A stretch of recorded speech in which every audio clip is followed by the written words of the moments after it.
I came across this interview with Senator Richard Black. Okay, so he's a colonel, and he was commenting on the current situation in Ukraine, the war in Ukraine, escalation with Russia, World War III.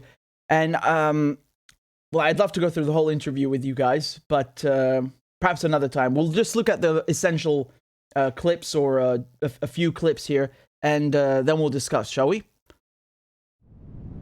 We're almost in a situation where we're sort of sleepwalking into a declaration of World War III without the involvement of Congress, the U.S. people, or even the President of the United States. It is not clear if we go into war, who will have been the person who decided it. We're almost in a situation where we're sort of sleepwalking into. Yeah, so that's very important, right? Again, the AUMF, usually Congress is supposed to authorize the use of military force, AUMF. And the president cannot just go and decide to randomly attack countries. And you have a lot of congresspersons that have been saying, we're at war with Russia. That's a very loaded statement. That is a very, very loaded statement. And people are certainly acting that way, right? So what's going on? Here's another thing that he says. We are using the Ukrainians for the time being as proxies, but I think there is now a movement, and this goes back to what Harley was saying. We potentially face an economic cataclysm in the United States. We have printed such vast quantities of unbacked currency that inflation is inevitable. We're seeing it now, but we're just seeing our toe dipped into the water. We're about to go into the pool, and we're going to see inflation that will make us long for the days of Jimmy Carter. So, but we have this long running move towards the border of Russia, and I always talk about the boys from Davos. We have these oligarchs from all around the world. There are a couple of thousand of them. They meet once or twice a year in Davos, Switzerland, and they basically plot out the future of the world. What are we going to do? Where are we going to have wars? Where are we going to have peace? How will we change the energy system of the world? So it's not necessarily Americans who make all the decisions, but it certainly is not the American people. And the American people desperately need to get back into the game and have a voice. Well, they first need to be educated on what's going on. So I'm so glad that you're here. You were talking that from a military perspective, the United States pretty much is the leader in that. But let's switch to banking and economic, where I think that is coming from. Well, he's right in one way. When he says the American people don't have much of a say. Of course they don't. Hi, this is... Of course they don't. They're not corporations. And that's always a thing that's kind of astonished me in the US. Corporations are considered people legally. Wow. The thing is, it's not about who has the choice. I think it's the media trying to dumb people down on purpose, not just in the US, but in the West in general. And let's be clear. Every country has propaganda, obviously. But I don't think anyone can compete with the Western media establishment.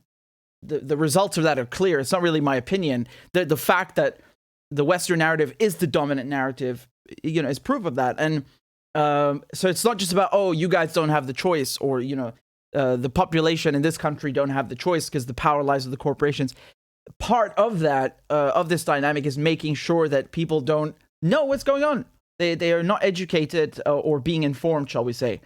And that's really funny coming from, news outlets that constantly talk about fighting disinformation.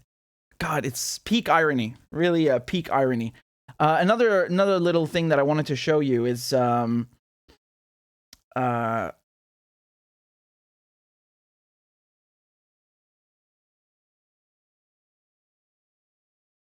Gravity of what we're doing. Perhaps if it were a matter of life and death for the United States, what happens in Ukraine, that would be one thing.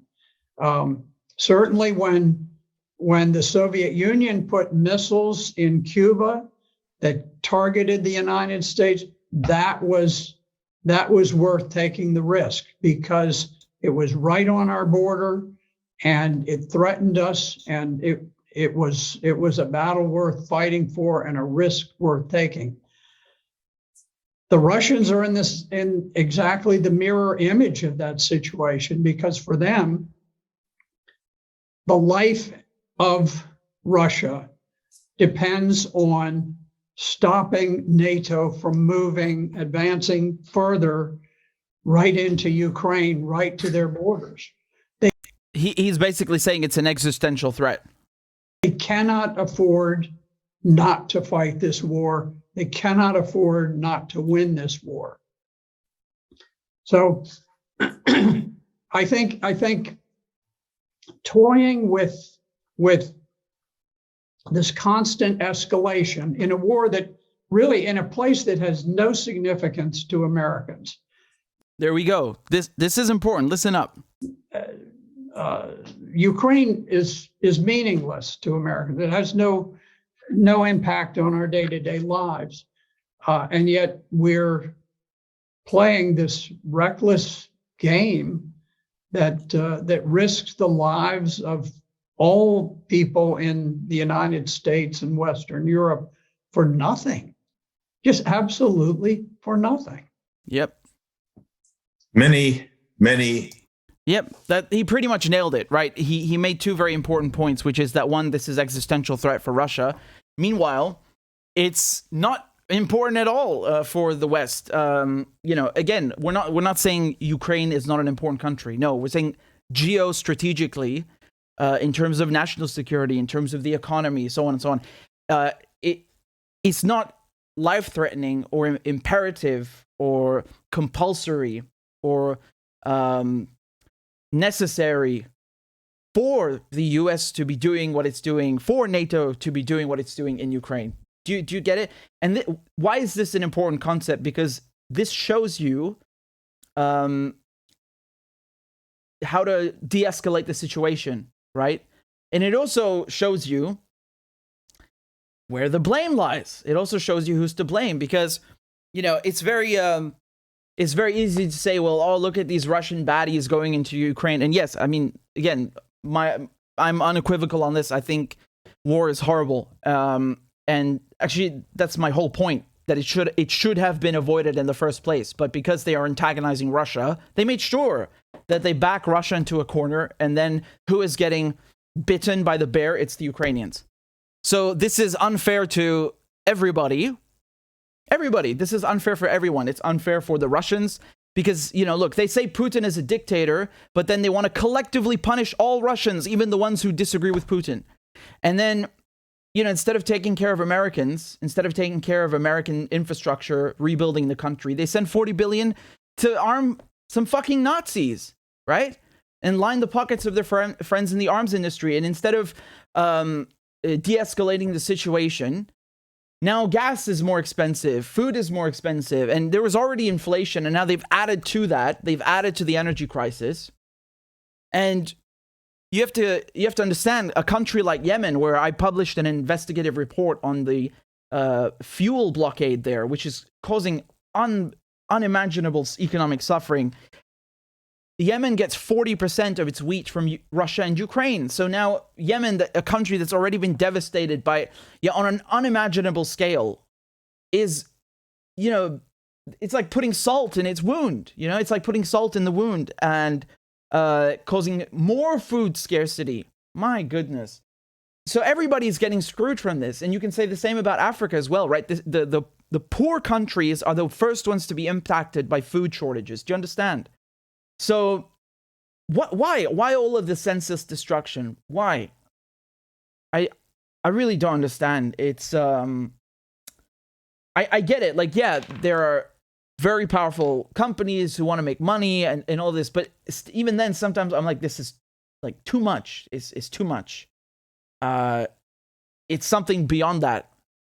Even if they're really like just like, you know, dollar-eyed zombie capitalists, for God's sake, like this is, you know, bringing us closer to nuclear war, and I don't say that lightly.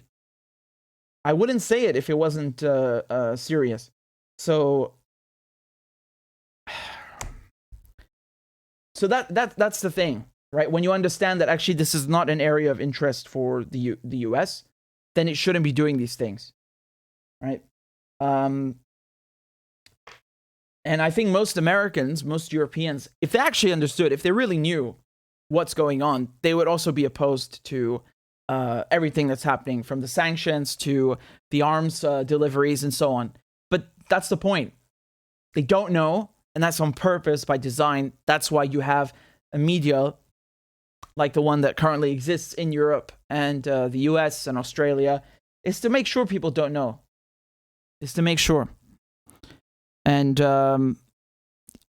it's kind of funny because they say that, you know, in Russia, no dissent is allowed. And, you know, they say in North Korea that people are zombies. But honestly, if you look inwards at how the situation is in Western Europe, you'll find a lot of similarities with these caricatures and stereotypes that they make about other people. And it takes a lot more guts to criticize yourself and your own society and your own country and your own government than to just point fingers at Russia, right? Because that's just the way it is, man. It's just the way it is. You know, it doesn't mean you shouldn't criticize anyone in the world. No, but start by looking inwards, and you'll be shocked. You'll be surprised. And the thing is, that's how the wars always are. They're never as dangerous or necessary as they make them out to be, right? That's why they have to lie, because otherwise they cannot manufacture consent. So again, this is retired Colonel Richard Black, and the interview is about 1 hour and 10 minutes if you want to watch it. I just wanted to show you a couple of interesting pieces. You know, my mother wanted me to ask this question. I think it was, I don't remember who she wanted me to ask this to, but she made a very good point, is that why do these retired officials from the intelligence community or the US military or whatever, why do they only speak the truth like this once they're out, when retired? Why don't they do it when it matters, when they can actually maybe make a difference, you know, when they're in the system? She wanted me to ask that question. I think it's a good question. I'm wondering why myself.